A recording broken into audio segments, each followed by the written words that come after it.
Magandang hapon mga kabay. So meron po akong estimate dito mga kabay. Table saw po ito mga kabay. Ang model nito mga kabay ST 1825 table saw. Ayan. So ito yun mga kabay, nakasaksak po yan. Papanda rin natin. Yun, wala na.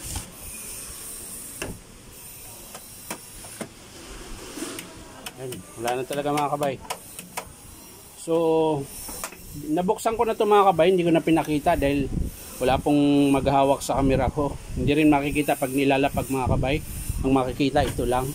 So ito, binuksan ko na kanina mga kabay. Ang sira po nito is yung armature tsaka fill coil. Bali masiklab po siya mga kabay, malakas yung siklab niya. Sinubukan ko ng palitan ng carbon mga kabay dahil maiksi na po yung carbon niyang nakakabit. Gawa po nung sobrang siklab, napupudpud siya kaagad. So kinabitan ko nito mga kabay, ganun din po, masiklab din po. So nagpasya na po ako na i-estimate na po yung armature tsaka fill coil niya mga kabay. Tsaka syempre yung carbon. So yan mga kabay, hindi ko na ipinakita kung paano magbukas. Papakita ko na lang ito mga kabay kapag in-approve ng customer. Ayan. Table saw po yan na Stanley mga kabay. Ayan. Mas malaki pa sa lamesa ko. Ayan. So hindi ko na maipakita, papakita ko na lang kapag in-approve ng customer. So maraming salamat mga kabay. Bye bye.